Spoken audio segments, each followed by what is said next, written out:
अभी आपको बराह रास्त लिए चलते हैं। इस वक्त वज़ीर इत्तलात सिंध शर्जील नामेमन मीडिया से गुफ्तगू कर रहे हैं।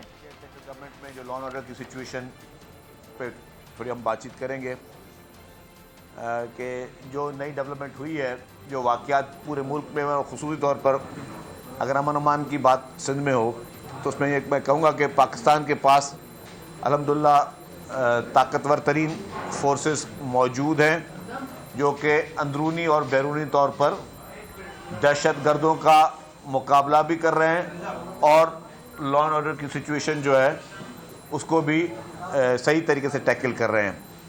चाहे वाक़यात खैबर पख्तूनख्वा में हो, पंजाब में हो, बलूचिस्तान में हो, सिंध में हो, हर जगह पे हमारी लॉ इन्फोर्समेंट एजेंसीज़ ने, चाहे उसमें फ़ौज हो, रेंजर्स हो, पुलिस हो, सब बहुत ही एक अच्छे तरीके से उन तमाम चीज़ों को फेस कर रहे हैं।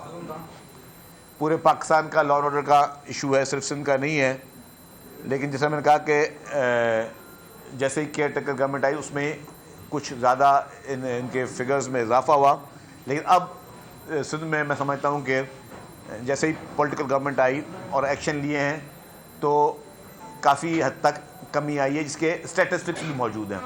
मैं सिर्फ ये वर्बल बात नहीं कर रहा, इन सारी चीज़ों के मैं फिगर्स भी आपके साथ शेयर कर सकता हूँ। सिंध में कच्चे के इलाके में ऑपरेशन इस वक्त चल रहा है और अब पहले से 100% मैं नहीं कहूँगा कि सेटिस्फैक्ट्री, नहीं, पहले से काफ़ी बेहतर है। आज भी इस वक्त हम जब बात कर रहे हैं तो सिंध के वज़ीर दाखिला ज़िया हुसैन लंजार साहब और IG सिंध गुलाम नबी मेमन साहब इस वक्त भी उन इलाकों में मौजूद हैं। कल भी वो शिकारपुर वगैरह मौजूद थे, आज भी घुटकी में मौजूद हैं। कच्चे के इलाकों में वो खुद हर चीज़ को विज़िट भी कर रहे हैं। गुज़श्ता 15 रोज़ में घोटकी, कश्मोर, शिकारपुर ज़िला में 13 मगवियों को बाजियाब कराया गया है। 13 जो लोग अगवा हुए थे उनको पिछले 15 दिनों में घोटकी, शिकारपुर, कश्मोर में 13 मगवियों को बाजियाब कराया गया है। घोटकी, कश्मोर में और कश्मोर में 8 और शिकारपुर में 3 मगवी जो है वो बाजियाब कराए गए हैं। एक नई टर्मिनोलॉजी यूज़ होती है, हनी ट्रैप जिस तरह किया जाता है। 6 अफराद को हनी ट्रैप के ज़रिए अगवा होने से बचाया गया है। वो ऑलमोस्ट वो ट्रैप में आ गए थे, लेकिन कुदरती तौर पर पुलिस ने जो है वो बर वक्त कार्रवाई की है, उससे उनको बचाया गया। इस वक्त भी जब हम बातचीत कर रहे हैं पुलिस और रेंजर्स की जानिब से कच्चे में जो है वो टारगेटेड एक्शन जारी है और वो एक्शन काफ़ी दिनों से चल रहा है और ये कंटिन्यू चलता रहेगा। तो ये सारी जो चीज़ें हैं ये इस वक्त चलती रहे, ये कंटिन्यू हैं और इंशाल्लाह कच्चे के हालात जो हैं वो अल्हम्दुलिल्लाह काफ़ी हद तक उनमें बेहतरी आई है और यही इसकी कंटिन्यूटी रही इंशाल्लाह तो कच्चे के हालात में जल्दी हम लोग काबू भी पा लेंगे। अब मैं आ जाऊँ स्ट्रीट क्राइम पर। स्ट्रीट क्राइम पर अप्रैल की शुरुआती 15 दिन में कराची में पुलिस के हाथों 11 मुकाबले हुए हैं और उसमें 11 स्ट्रीट क्रिमिनल्स जो हैं वो मारे गए हैं। सिर्फ अप्रैल की मैं बात कर रहा हूँ और आज 16 अप्रैल है ग़ालिबन, तो इन 16 दिन में कुल 11 लोग जो हैं वो पुलिस से मुकाबले मारे गए हैं। 60 ज़ख्मी हालत में गिरफ़्तार किए गए हैं क्रिमिनल्स। मजमूई तौर पर इस अप्रैल में 104 क्रिमिनल्स को गिरफ़्तार किया है सिंध पुलिस ने कराची से। गाड़ियों की चोरी में मुलविस 85 मुल्ज़मान को गिरफ़्तार किया गया, कार लिफ्टर्स जो हैं। उसके अलावा मुख्तलिफ मुल्ज़मान से 246 पिस्टल्स, 1 राइफ़ल, 2 शॉटगन और 2 दस्ती बम भी मिले हैं। स्ट्रीट क्रिमिनल के ख़िलाफ़ पिछले एक हफ़्ते में पुलिस की कार्रवाई में एक हफ़्ते में सिर्फ जो है वो 6 स्ट्रीट क्रिमिनल्स मारे गए हैं और 33 ज़ख्मी हालत में गिरफ़्तार हुए हैं। टोटल 59 स्ट्रीट क्रिमिनल्स को गिरफ़्तार किया गया। पहले जो मैंने फिगर दी थी वो 1 अप्रैल से दी थी, ये अभी मैंने सिर्फ आपको लास्ट वीक की एक प्रोग्रेस आपको शेयर की है। कराची वेस्ट पुलिस ने स्ट्रीट क्राइम में मुतअद्दिद वारदातों में मुलविस राजा गैंग एक मशहूर है वहाँ पे, उसके 7 लोगों को मुल्ज़मान को गिरफ़्तार किया है। इस तरह कराची सेंट्रल पुलिस ने स्ट्रीट क्राइम के 8 वारदातों में मुलविस 3 स्ट्रीट क्रिमिनल्स को गिरफ़्तार किया है। क्यामाड़ी पुलिस ने मुकाबले के बाद 6 स्ट्रीट क्रिमिनल्स को गिरफ़्तार किया है जो कि स्ट्रीट क्राइम की मुतअद्दिद वारदातों में मुलविस थे। स्ट्रीट क्राइम पूरी दुनिया का इशू है, कराची का भी इशू है और पूरी दुनिया के मेट्रोपॉलिटन जगहों का इशू है। मैं अभी उस डिटेल में नहीं जाऊंगा, मेरे पास सारे वो मौजूद हैं फैक्ट्स एंड फाइंडिंग्स। लेकिन इस वक्त हमें फोकस करना है अपने शहर पे, अपने सूबे पे, जहाँ पे पीपल्स पार्टी की इस वक्त सिंध हुकूमत है, और वहाँ पे हमारी कोशिश है, क्योंकि कोई भी हुकूमत नहीं चाहती कि किसी भी किस्म से आवाम को कोई तकलीफ़ पहुँचे या आवाम को कोई प्रॉब्लम हो। तो मैं समझता हूँ कि उसमें जो है पुलिस की फुल कोशिश जारी है। ठीक है, चैलेंजेस हैं, महंगाई एक चैलेंज है, बेरोज़गारी एक चैलेंज है, और सबसे बड़ा जो हमारे पास इलीगल इमिग्रेंट्स हैं, जिनकी जो काफ़ी वारदातों में जो लोग गिरफ्तार हुए हैं उनमें इलीगल इमिग्रेंट्स मौजूद हैं। मर्डर की जो डकैतियों के दौरान जो मर्डर्स हो रहे हैं उसमें जो गिरफ्तार हुए हैं वो इलीगल इमिग्रेंट्स हैं। तो इलीगल इमिग्रेंट्स वो भी पूरे पाकिस्तान का इशू, आपको पता है कि पूरी पाकिस्तान की गवर्नमेंट ये चाह रही है, इससे पहले वाली गवर्नमेंट भी चाह रही थी, केयरटेकर गवर्नमेंट भी कोशिश की उसने कि इलीगल इमिग्रेंट्स को मुल्क से बाहर निकाला जाए ताकि ये सफाया हो सके और इस तरह के जो क्राइम्स हैं उसमें काबू पाया जाए। तो वो भी एक बहुत देरीना चैलेंज है। वो पुरानी अफगान वॉर से वो हम सबको उसको फेस कर रहे हैं, लेकिन उस पर भी कोशिश हो रही है कि इन सारे क्राइम्स पे काबू पाया जाए। मैंने जिस तरह कहा कि कोई भी हुकूमत नहीं चाहती कि जी हुकूमत के लिए बदनामी का बायस बने कोई भी स्ट्रीट क्राइम या कोई भी अगवा डकैती, लेकिन डेफिनेटली मुआशरे में कुछ जो इशूज़ हैं उस पर हमने बड़ी सीरियसनेस के साथ, हाँ, कोताही तब होनी चाहिए जब आप देखें कि जी आप एक इशू है और गवर्नमेंट सो रही हो, गवर्नमेंट कोई एक्शन नहीं ले रही तो फिर कोताही है। अगर गवर्नमेंट आराम से बैठी हुई है और उसको इग्नोर कर रही है फिर कोताही है। गवर्नमेंट लापरवाही से काम ले रही है फिर कोताही। लेकिन अगर गवर्नमेंट की सीरियसनेस, मैं बता रहा हूँ कि इस वक्त भी ईद के दिनों से लेकर हमारे नए होम मिनिस्टर साहब, हमारे आईजी साहब इस वक्त फील्ड में मौजूद हैं। चीफ मिनिस्टर साहब पर्सनली, चीफ मिनिस्टर जो है वो एक एक सूरत हाल को खुद जायज़ा भी ले रहे हैं। वो पर्सनली भी वो पुलिस को की मीटिंग्स कर रहे हैं। जब उन्होंने ओथ लिया था चीफ मिनिस्टर तो उन्होंने पहली मीटिंग लॉ एंड ऑर्डर की सीएम साहब ने, और उन्होंने उनकी सख्त इंस्ट्रक्शंस हैं पुलिस को भी और तमाम इदारों को कि जी हर कोई अपने वो काम करे और ये जितने भी इस वक्त मुआशरे में इस तरह के चैलेंजेस हैं उनको फेस किया जाए। तो चीफ मिनिस्टर साहब पूरे इस चीज़ को मॉनिटर कर रहे हैं। होम मिनिस्टर साहब पर्सनली फील्ड में मौजूद हैं, आईजी पर्सनली फील्ड में मौजूद हैं गवर्नमेंट की। इसके अलावा जो एक और बहुत बड़ा इशू है वो आपसे शेयर करना चाहता हूँ, वो मंशियात का इशू पूरे पाकिस्तान में है। इसी तरह मंशियात का इशू सिंध में भी है, और ड्रग्स में ख़ास तौर पर मैं जो बात करना चाह रहा हूँ, मैं आई विश कि मैं जो मैसेज जाना चाह रहा हूँ वो लोगों तक पहुँचे। ड्रग्स में एक ड्रग जो नई इंट्रोड्यूस हुई है पाकिस्तान में वो है क्रिस्टल एंड आइस, और ये इतनी ख़तरनाक ड्रग है कि अल्लाह ना करे अगर किसी भी शख्स का औलाद या कोई शख्स खुद इसका इस्तेमाल करता है तो उसका बिहेवियर जो होता है वो ज़ॉम्बी की तरह हो जाता है, और ज़ॉम्बीज़ की तरह बिहेवियर में फिर वो कुछ नहीं देख पाते। उनकी जो सोचने की सलाहियत है वो फ़ौरन ख़त्म हो जाती है। उसके हाथ में क्रिस्टल और ड्रग के इस्तेमाल करने वाले के हाथ में अगर पिस्टल होगी तो वो उससे किसी को फायर करेगा, कोई छुरी होगी, हथौड़ा होगा, कोई भी औजार ऐसा होगा, प्लास होगा, तो वो लोगों को मारना शुरू कर देते हैं। और उसमें ऐसे वाक़यात हैं कि क्रिस्टल और आइस के यूज़ करने वाले लोग जो हैं उन्होंने अपने वालिदैन को मारा है, अपने भाई बहनों को मारा है, अपने पड़ोसियों को मारा है, और वो अपने उनके सोचने की जो सकत है वो क्रिस्टल और आइस के यूज़ करने वालों की ख़त्म हो जाती है। इसके ख़िलाफ़ पीपल्स पार्टी की लीडरशिप ने सख्ती से अहकाम दिए। चीफ मिनिस्टर साहब ने फुल मैंडेट दिया, क्योंकि मुझे जैसे ही एक्साइज एंड नार्कोटिक्स की मिनिस्ट्री मिली तो मैंने पहला काम, मैंने कहा बाकी सारी चीज़ें बाद में ये करेंगे कि नार्कोटिक्स की लानत को इस सूबे से पाक करना है हर सूरत में। और उसमें मैंने कहा कि मुझे पार्टी की लीडरशिप की मुकम्मल तौर पर ब्लेसिंग शामिल है, चीफ मिनिस्टर साहब की मुकम्मल तौर पर ब्लेसिंग शामिल है, और फिर हमने एक्साइज एंड नार्कोटिक्स डिपार्टमेंट ने इस काम को शुरू किया है। और इस पर ज़ीरो टॉलरेंस है, जिस तरह बाकी चीज़ों पर है इस पर सख्ती से ज़ीरो टॉलरेंस है। और उसमें मैं शुक्रगुज़ार हूँ जो हमने एक्शन शुरू किया सिंध पुलिस का, खुसूसी तौर पर चीफ मिनिस्टर साहब का, उनसे इजाज़त लेकर ये काम शुरू किया। फिर होम मिनिस्टर ज़िया हुसैन लंजार साहब का, उन्होंने कहा कि जी हमारी पुलिस आपके इस एक्शन में भी आपके साथ रहेगी। तो ये एक नेकी का काम है। इसमें मैं आपको बता दूं, मैं तमाम वालिदैन से गुजारिश करूंगा कि जितने भी आपकी औलाद हैं मेहरबानी करके अपने बच्चों की बिहेवियर पे नज़र रखें, उनके दोस्तों पे नज़र रखें, वो कहाँ उठ रहे बैठ रहे हैं उस पर नज़र रखें। हमने मेरी बहुत और अहम मीटिंग्स भी कुछ सिविल सोसाइटी से होने जा रही हैं, आज भी कुछ हैं, कुछ कल भी हैं। हम स्कूल्स के प्रिंसिपल से भी मुलाकातें करेंगे। कुछ थोड़ी बहुत हमें कानून साजी की ज़रूरत पड़ेगी, वो भी करने जा रहे हैं। अभी मैं इसको अनाउंस नहीं करूँगा, जब वो कैबिनेट मंजूर कर देगी। एक दो प्रपोजल्स हैं तो उसको भी हम करने जा रहे हैं, क्योंकि इससे ख़तरनाक चीज़ और कोई नहीं हो सकती। ये समझे कि आप एक सुसाइड बॉम्बर्स पैदा कर रहे हैं अगर इस तरह के क्रिस्टल और आइस के यूज़ करने वाले इस सोसाइटी में जिस तरह जितनी स्पीड में आ रहे हैं। तो ये खुदा ना खास्ता ये सोसाइटी के लिए एक बहुत बड़ी लानत भी है, और ये एक हमारी नौजवान नस्ल की जो है वो नस्ल कुशी मैं शामिल समझता हूँ, जो आइस और क्रिस्टल को लोग यूज़ कर रहे हैं।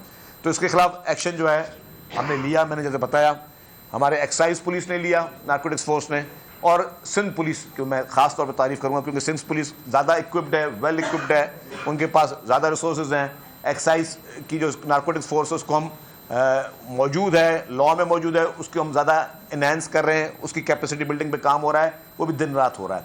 तो उस पर हमने जो है एक्शन अभी लिया है। उसमें मैं कुछ चीज़ें बताऊं कि ईद के बाद से मंशियात के खिलाफ भरपूर बड़े पैमाने पर क्रैकडाउन हमने वैसे ही शुरू कर दिया है, और क्रैकडाउन के दौरान पुलिस ने जो है जिस तरह एक्शन लिए, उसमें हैदराबाद में ही 2 गैंग्स के साथ इनकाउंटर पुलिस का हुआ, जिसमें 2 ड्रग माफिया के लोग जो है वो मारे गए।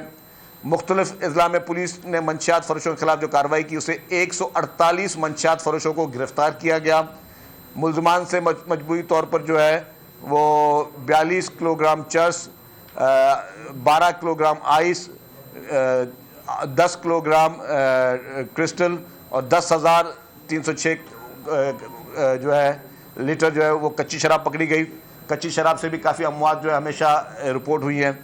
गुटखा और मैनपुरी के खिलाफ भी पुलिस की कार्रवाई की गई, जिसमें से 195 मुलजमान को गिरफ्तार किया गया है। मुलजमान से 3,230 किलो मैनपुरी, 4,562 किलो गुटखा और 756 किलो गुटखा और मैनपुरी बनाने का सामान पकड़ा गया है।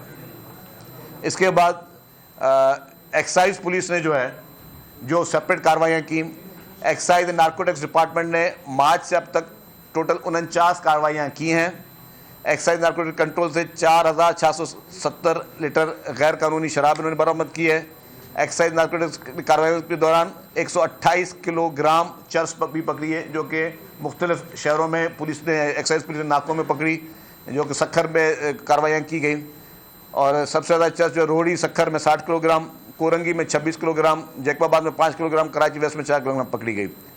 और एक्साइज की कार्रवाइयों से कराची में गिजरी में कार्रवाई की गई, जिससे एक क्रिस्टल का एक डीलर जो है वो गिरफ्तार हुआ। उस क्रिस्टल के डीलर ने एक्साइज पुलिस पे फायर किए, फिर जवाबी फायरिंग में वो खुद ज़ख्मी हुआ और वो जिना हॉस्पिटल में एडमिट था, उसको ज़ख्मी हालत में जो है गिरफ्तार किया। एक्साइज पुलिस ने लाहौर से कराची कोकेन स्मगलिंग करने की कोशिश में नाकाम बनाई, जिसमें एक नाइजेरियन शहरी ओनिका को गिरफ्तार किया गया। ये नाइजेरियन शहरी बाय ट्रेन जो है कोकेन लेकर लाहौर से कराची आ रहा था, और कराची कैंट पे एक्साइज पुलिस के पास इंफॉर्मेशन थी, उस इंफॉर्मेशन में उसको गिरफ्तार किया गया और उससे ये कोकेन जो है वो दरियाफ्त की गई है। ईद के बाद अब तक जो कार्रवाई में काफ़ी मकदार में जो आइस, हीरोइन और क्रिस्टल जो है वो पकड़ी है एक्साइज पुलिस ने। इसके अलावा कराची पुलिस ने मंशियात फरोशों के खिलाफ जो कार्रवाइयाँ करते हुए 188 मंशियात फरोशों को गिरफ्तार किया है। मुलजमान के कब्जे से 86 kilo cheers, 2 kilo ice, 4.25 kilo crystal और अफराद से मुख्तलिफ हीरोइन वगैरह बरामद हुई है। गुटखा मैनपुरी की तैयारी फरोख्त के केसेस में 236 मुलजमान को गिरफ्तार किया गया है। तो ये वो कार्रवाइयाँ हैं जो लॉ एंड ऑर्डर के लिए, और जो नार्कोटिक्स की मैंने कहा उसमें हमें सिंध पुलिस ने और एक्साइज ने जो कार्रवाइयाँ की हैं वो ये हमें इसमें कामयाबी मिली है। डेफिनेट चैलेंजेस बढ़े। नार्कोटिक्स में मैं चाहूँगा कि तमाम मीडिया के मीडिया हाउसेस, सिविल सोसाइटी इस मुहिम में हमारे साथ चले, क्योंकि जब मेरी ईद के दूसरे दिन भी हमने मीटिंग की है। ईद के दूसरे दिन नए सेक्रेटरी एक्साइज थे और हैदराबाद में मीटिंग हुई। डीआईजी हैदराबाद, पुलिस और सारे एक्साइज डिपार्टमेंट के जो डीजीज थे वो मौजूद थे। उन सबसे मैंने एक बात कही, मैंने कहा जी कि ड्रग्स के लिए आपने ज़ीरो टॉलरेंस करना है, क्योंकि जैसे मैंने कहा कि अगर ये ज़ॉम्बीज़ हमने ज़्यादा पैदा कर लिए तो फिर ये एक बहुत बड़ा सिक्योरिटी रिस्क हो जाएगा पूरे मुआशरे के लिए। और मैंने कहा कि आज अगर आप शुक्र करें और हम शुक्र करें कि हमारी औलादें क्रिस्टल और आइस में नहीं है आज दिन तक, कल का कुछ नहीं कह सकते। तो ये आपको मैं गारंटी दे दूं, अगर इसको हमने नहीं रोका तो उनकी औलादें जो होंगी आपकी वो 100% ये क्रिस्टल और ड्रग ये इसमें आइस में होंगी। तो इसको पूरे मुआशरे ने, इसमें मुझे मीडिया की भी हेल्प चाहिए, सहाफ़ी, हमारे क्राइम रिपोर्टर्स, हमारे बाकी सहाफ़ी, आपको जहाँ जहाँ पे इन चीज़ों की खबर मिलती है, हमने इश्तिहारी मुहिम भी चलाई है, उसमें हमने टोल फ्री नंबर्स दिए हैं अखबारों में, टीवी चैनल्स में। बराए मेहरबानी उन टोल फ्री नंबर्स में हमें वो सारे डेटाज दें ताकि हम इस तरह की कार्रवाई कर सकें। लास्ट में एक चीज़ मैं दूंगा ट्रांसपोर्ट के प्रोजेक्ट्स की, कि ट्रांसपोर्ट में as a transport minister, People's Party की लीडरशिप, चेयरमैन बिलावल भुट्टो जरदारी साहब, प्रेसिडेंट आसिफ अली जरदारी साहब और चीफ मिनिस्टर सैयद मुराद अली शाह साहब की खुसूसी हिदायतों पर ट्रांसपोर्ट प्रोजेक्ट्स को आगे लेके जाया जा रहा है। मोहतरमा फरियाल तालपुर साहिबा ने ख़ास तौर पे कहा कि ख़वातीन के लिए जो पिंक बसेस हैं उसके जो है नेटवर्क को बढ़ाया जाए। वो खुद उनकी वो ख्वाहिश थी कि क्योंकि ख़वातीन की तरफ से बहुत अच्छा फीडबैक आ रहा है पिंक बसेस का, तो मोहतरमा फरियाल तालपुर साहिबा ने जो है वो ख़ास तौर पे कहा कि जी इसको आप नेटवर्क को बढ़ाएं। तो उसमें अभी हम मीरपुर ख़ास में 20 अप्रैल को, मतलब 2-3 दिन के बाद 20 अप्रैल को हमने जैसे पहले वादा किया था, मीरपुर ख़ास में पीपल्स बस सर्विस का आगाज़ करने जा रहे हैं। और इंशाअल्लाह ताला जिस तरह कराची में, हैदराबाद में, लाड़काना में और सखर में पीपल्स बस सर्विस चल रही है, अब पीपल्स बस सर्विस जो है वो मीरपुर ख़ास में भी शुरू होने जा रही है। और उसके अलावा कराची में ख़वातीन के लिए जो मखसूस पिंक बस सर्विस है वो भी जो है 19 अप्रैल से वो शुरू करने जा रहे हैं हम। कराची में 20 तारीख को मीरपुर ख़ास का प्रोग्राम है, लेकिन 19 अप्रैल को मतलब आज से 2 दिन बाद कराची में मज़ीद 2 रूट शुरू करने जा रहे हैं। नई फ्लीट बसेस की जो है पिंक बस सर्विस की सिर्फ जो ख़वातीन के लिए मखसूस हैं उनमें 2 नए रूट्स का इजाफा 19 अप्रैल को किया जा रहा है। और इसी महीने हमारी ख्वाहिश है कि जो आपकी ऑरेंज लाइन BRT है और ग्रीन लाइन BRT है उसका एक कनेक्शन मिसिंग था। शुरू में ये भी तनकीदें आती थी कि जो ऑरेंज लाइन और इसको आपस में इंटीग्रेशन नहीं है, तो उसके लिए हम free of cost shuttle service चलवा रहे हैं कि जो भी पैसेंजर ऑरेंज लाइन का है वो free of cost green line तक पहुंच सके और वो उसके कोई पैसे चार्ज नहीं होंगे। तो वो एक बहुत टफ फैसला था, मुश्किल फैसला था, लेकिन मैंने कहा जिस तरह पीपल्स पार्टी की लीडरशिप की तरफ से ये सख्त अहकामात हैं कि जी आपने आवाम को सफरी सहूलियात देनी, और ख़ुसूसी तौर पर इस महंगाई के टाइम पर, जब महंगाई पीक पर है, जब पेट्रोल की कीमतें पीक पर हैं, जब हर चीज़ महंगी हो चुकी है, तो आप मोटरसाइकिल के जो आप पेट्रोल डालते हैं उससे भी आपको सस्ता जो है वो ये बस सर्विस पड़ती है। तो ये आवाम के लिए एक बहुत बड़ा रिलीफ है कि हम उन BRTs को करेक्ट कर रहे हैं आपस में। वो शटल सर्विस जो मैंने कहा वो शुरू की जा रही है। फिर रेड लाइन BRT मुझे पता है कि इन फ्यूचर फिर सवाल आएगा, उसके जितने भी प्रॉब्लम्स थे वो महंगाई की वजह से थे और जो एडमिनिस्ट्रेटिव इश्यूज़ थे उनको रिजॉल्व ऑलमोस्ट किया जा चुका है। ईद के बाद हमने कहा था, लेकिन फौरी हमारी कोशिश है कि एंड ऑफ दिस मंथ जो है पूरी कोशिश है तो हैं टेक्निकल इश्यूज़, गवर्नमेंट की तरफ से कोई डिले नहीं है। जो टेक्निकल इश्यूज़ हैं बिटवीन कॉन्ट्रैक्टर्स और Trans Karachi and Asian Development Bank, तो उसको हम लोग रिजॉल्व करके हमारी कोशिश है कि इस महीने उसका काम फौरी तौर पर दोबारा शुरू कर दिया जाए। एक और चीज़, और मज़ीद बसेस जो हैं वो भी पीपल्स बस सर्विस की कराची में पहुंच रही हैं। उम्मीद है कि अप्रैल के एंड में कुछ मज़ीद बसें वो भी पहुँचें। Last but not least yellow line BRT again एक बहुत बड़ा प्रोजेक्ट है, वो भी हमारी कोशिश है कि उसकी ग्राउंड ब्रेकिंग जो है वो इसी महीने के एंड में हम शुरू कर जाएं। तो ये आप देखें कि जैसे ही पाकिस्तान पीपल्स पार्टी की अवामी हुकूमत आई है तो जो ट्रांसपोर्ट क्या जिस तरह एग्रेसिवली हमने पिछले 2 साल में चीज़ें आना शुरू हो गई, तो एग्रेसिवली दोबारा ट्रांसपोर्ट प्रोजेक्ट्स, अभी 1 महीना भी हुकूमत को पूरा हुआ नहीं है, हमने वो ट्रांसपोर्ट के प्रोजेक्ट्स दोबारा शुरू कर दिए। और जिस तरह हमने पहले कमिटमेंट्स की थी, वादे किए थे, डेट्स दी थी, उसी तरह डेट्स दे रहे हैं, वादे दे रहे हैं कि अभी ये जो वीक है ये इंशाअल्लाह ताला सिंध के लोगों के लिए, खुसूसी तौर पर कराची के लोगों के लिए ट्रांसपोर्ट में अच्छी खबरें आएंगी, आवाम को मज़ीद सहूलतें मिलेंगी, आवाम को मज़ीद आसानियाँ मिलेंगी, और मैं समझता हूँ कि इससे पब्लिक को ज़्यादा से ज़्यादा रिलीफ मिल सकेगा।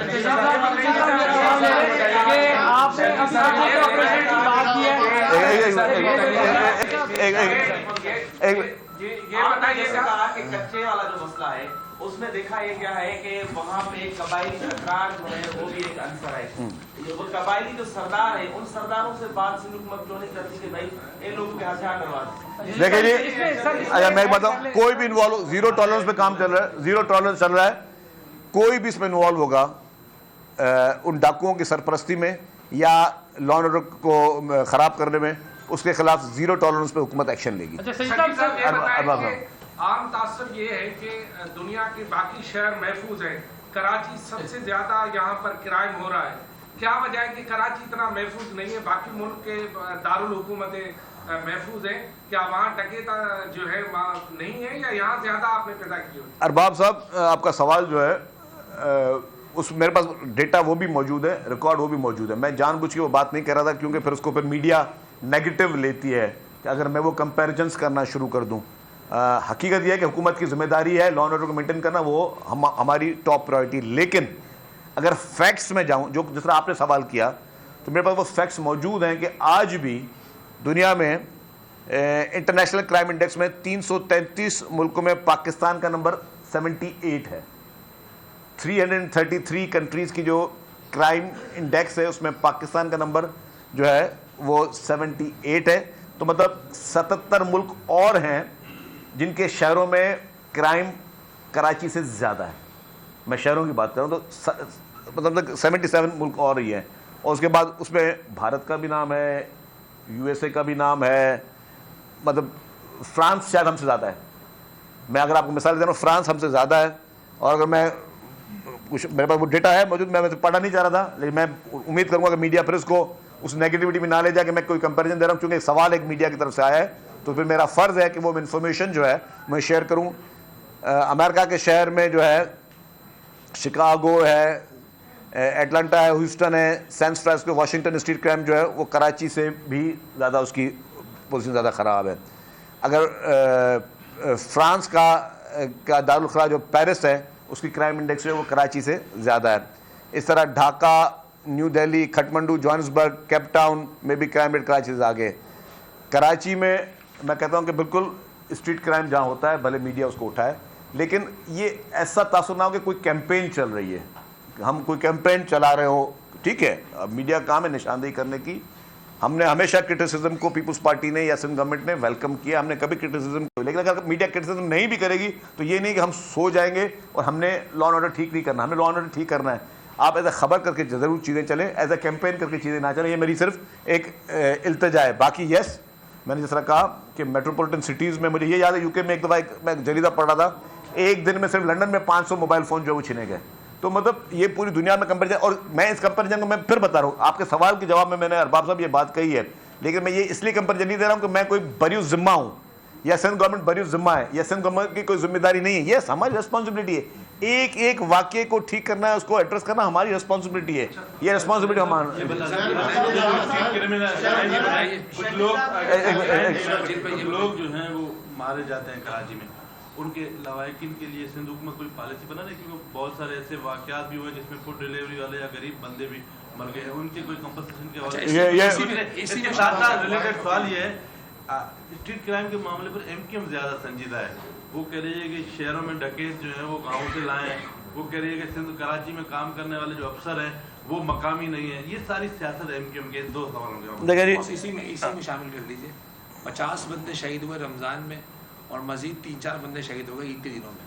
कोई हुकूमती शख्स उनके घर नहीं गई, उनकी दाद रसी नहीं गई, कोई आपकी मकामी कदर नहीं गई। कम से कम जाके हौसला तो दे।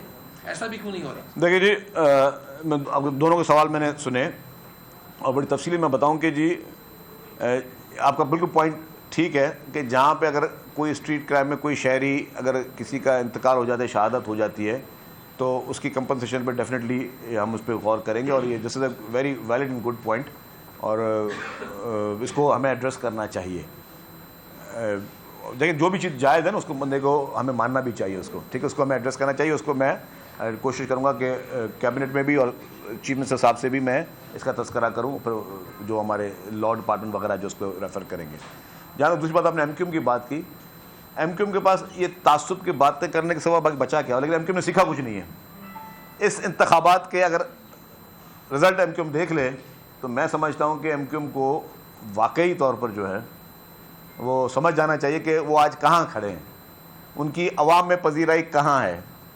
उनकी इसी तासुब की बातों की वजह से आज उनकी बहुत बुरा हाल है एमक्यूएम का शर है, ठीक है। लॉ एंड ऑर्डर पर बाकियों को कंसर्न्स हैं, एमक्यूएम भी करती है, कोई पार्टी करेगी, हमें उसको हम वेलकम करते हैं, ठीक है। जहाँ पे इशू हम कहते हैं ठीक है, हम उसको एड्रेस करने तैयार हैं, लेकिन अगर उसको एज ए सियासी टूल पे एमक्यूएम ने इस्तेमाल करना है कि अब हम सोचेंगे, अब अपना लाए अमल देंगे, भाई जो उन्होंने लाए अमल आपने देना वो दे दें।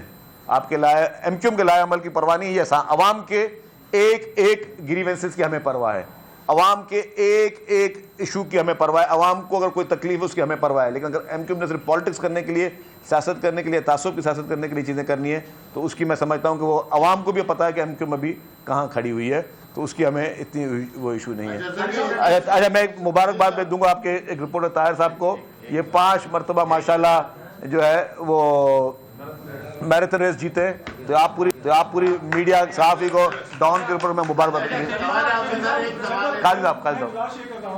अभी आपने क्रिस्टल की उसकी बात की, तो वो जैसे आपने बताया कि लाहौर से वो आ रही थी, तो वो ये बनती कहाँ पे है और यहाँ पे रूट्स कौन से हैं जहाँ पे जो सिंध में आती है, खासतौर पर कराची में आती है। दूसरी ये कि जो आपने गिरफ्तारियों की बात की है, अक्सर पुलिस या जो भी है वो केसेस बहुत कमजोर बनाते हैं और यही मुलजमान जो है वो थोड़े अरसे के बाद अदालतों से रिहा हो जाते हैं। फायदा क्या होगा इसका सर? देखिए जी, जो पुलिस का काम है और हुकूमत का काम, हुकूमत अपना काम करेगी। जो अदालतों का काम है उसमें डेफिनेटली हम करेंगे अपने लॉ डिपार्टमेंट से कोशिश के वो भी बात करें ऑनरेबल एडवोकेट जनरल साहब से और प्रोसिक्यूटर जनरल साहब से कि वो भी इस चीज़ को टेकअप करें कि जी इस तरह के लोगों को इतनी जल्दी बेल्स नहीं मिलनी चाहिए जो इस तरह के हीनियस क्राइम्स में मुलव्वस है। देखें बात सुने, ये क्या, ये जहर बेच रहे हैं, ये समझे कि आपके पास एक एंथ्रेक्स टाइप की चीज़ बेच रहे हैं जिसमें जो भी इसको यूज़ करे वो उसका खैर नहीं है।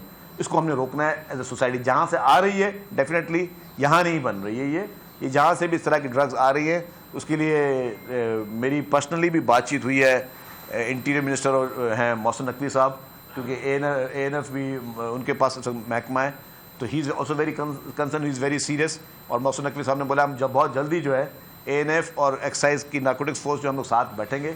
मैं एक चीज़ आपको बिल्कुल क्लियर मैसेज दे दूँ कि कोई कितना भी ताकतवर हो, ड्रग्स पे और इस तरह के सिंथेटिक ड्रग्स जितने भी हैं इस पे ज़ीरो कॉम्प्रोमाइज़ है। जो लोग भी ये कार्रवाइयाँ कर रहे हैं उनके लिए मैसेज है फौरी तौर पर ख़त्म कर दे कार्रवाइयाँ। जो लोग भी ये सप्लाई कर रहे हैं उनको ये अल्टीमेटम है, चेतावनी है कि ख़त्म कर दें, इस फील्ड से आप हट जाए और ये ड्रग्स बेचना छोड़ दें, वरना जो है वो कानून नाफिज करने वाले इदारे आपको बख्शेंगे नहीं। ड्रग की बात करेंगे या ड्रग की बात करें तो इस तरह की कई रिपोर्ट्स मौजूद हैं कि गैर कानूनी जो मुकीम यहाँ पर खासतौर पे अफगानियों का जिक्र किया जाता है, तो इस हवाले से एक पॉलिसी भी बनी थी, फिर अब चुप हो गई है। क्या आपसे हुकूमत क्या करने जा रही है? क्योंकि आप दोनों साथ करो। वज़ीर दाखिला थे, उन्होंने कहा था कि जो कच्चे में डाकू हैं उनको मकामी जो नुमाइंदे हैं उनको सरपरस्ती हासिल है। मैं उस पर आ चुका हूँ बात पे कि कोई भी शामिल होगा अगर इसमें उसके खिलाफ सख्त कार्रवाई होगी, जो भी डाकुओं की सरपरस्ती कर रहा हो।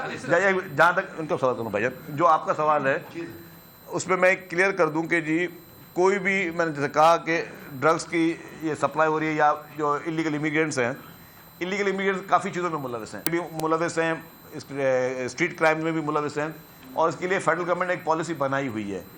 अब और पूरी दुनिया में, और लोग अनफॉर्चुनेटली इसको भी लोग पॉलिटिसाइज करने की कोशिश करते हैं जब हम इलीगल इमिग्रेंट्स की बात करते हैं। पूरी दुनिया के कौन से मुल्क में आप बगैर पासपोर्ट, बगैर वीज़ा, बगैर शहरियत के रह सकते हैं? ये वाहिद हमारा मुल्क है जो अनफॉर्चुनेटली उनके लिए सेफ हेवन बना हुआ था, जिसपे फेडरल गवर्नमेंट ने सीरियसनेस दिखाई, प्रोविंशियल गवर्नमेंट ने सीरियसनेस दिखाई। अब इस एक्शन को मज़ीद बढ़ाने की ज़रूरत है। अगर आपने मुआशरे से ये स्ट्रीट क्राइम्स और ये ड्रग्स जैसी लानतें ख़त्म करनी है तो आपने इस तरह के इलीगल इमिग्रेंट्स को फौरी तौर पर घर भेजना होगा। एक सवाल इधर से भी ले लें कि आपने भी कैसे कच्चे का जिक्र किया कि वहाँ ऑपरेशन हो रहा है, और ये मसला आज से नहीं है, बहुत पुराना है। हमारी फ़ौज ने श्रीलंका में जाके जो तामिल बागुल ऑपरेशन किया और बड़ा बेहतरीन था, वो ख़त्म हो गया। तो आप पाक फौज से क्यों रिक्वेस्ट करते हैं? इस वक्त मौका भी अच्छा है, ताल्लुकात भी आपके बहुत अच्छे हैं कि वो इस कच्चे के इलाके में ऑपरेशन करें और इनका तमाम का कला कमा कर दें। अच्छा, मैं आपको अर्ज़ करूँ भाई, मैंने आपने पूरी बात शायद सुनी नहीं। मैंने कहा कि इस वक्त पुलिस और रेंजर्स मुश्तरका तौर पर, सुन तो रहे मेरे भाई, पुलिस और रेंजर्स जो है वो मुश्तरका तौर पर कच्चे में कार्रवाइयाँ कर रही है और कार्रवाइयों से फ़ायदा हासिल हो रहा है। पाक फ़ौज भी हमारी अपनी फ़ौज है। खुदा न खासा अगर हालात मज़ीद ख़राब हुए तो फिर बंदा गवर्नमेंट उस पर सोच सकती है, लेकिन इस वक्त मैं समझ रहा हूँ कि रेंजर्स भी जो है वो भी फ़ौज का एक इदारा है। रेंजर्स और पुलिस मिलकर जो एक्शन कर रही है उससे अच्छे नताइज सामने आ रहे हैं। शर्जील साहब भी फरमाइए कि अभी पुलिस ने जिन स्ट्रीट क्रिमिनल्स को गिरफ्तार किया है वहां पर ये इंकशाफ भी किया है पुलिस ने कि एक ऐसा क्रिमिनल को गिरफ्तार किया है जो 200 केसेस के अंदर इन्वॉल्व था। तो आप लोग क्यों नहीं देख रहे इस तरफ कि ये पूरा एक मुनज़्ज़म कारोबार है, एक इंडस्ट्री के तौर पर चल रहा है। वो लोग पहले छीना झपटी करते हैं, 200 केसेस में उसको यकीनी तौर पर जमानतें भी मिली होंगी, तो वो बुकला भी शामिल होंगे उसके अंदर। फिर उसके बाद उनका यकीनी तौर पे एक नेटवर्क भी पूरा उनका बना हुआ है।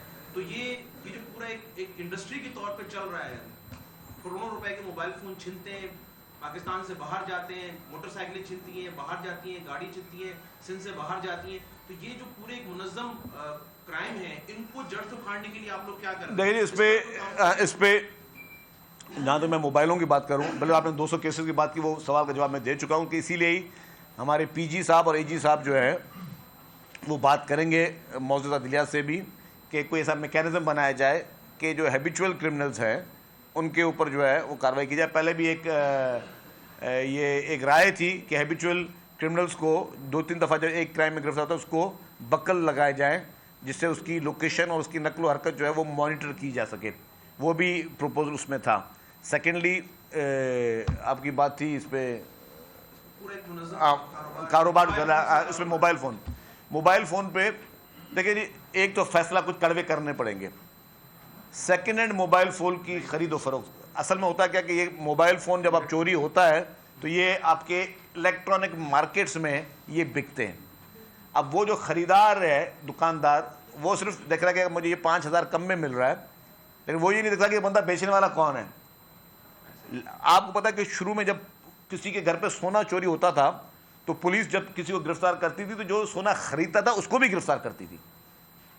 ये मैसेज अभी पुलिस को गवर्नमेंट की तरफ से गया है कि अब आप इस तरफ भी जाएं। कराची में वजीर इत्तलात शर्जील इनाम मेमन न्यूज़ कॉन्फ्रेंस कर रहे हैं। उनका कहना था कि वालिदैन से गुजारिश है कि बच्चों के दोस्तों और रवैये पर नजर रखें। मनशियात में क्रिस्टल और आइस बहुत ज्यादा खतरनाक है। सब्सक्राइब करें और बेल दबाएं ताकि कोई खबर रह न जाए।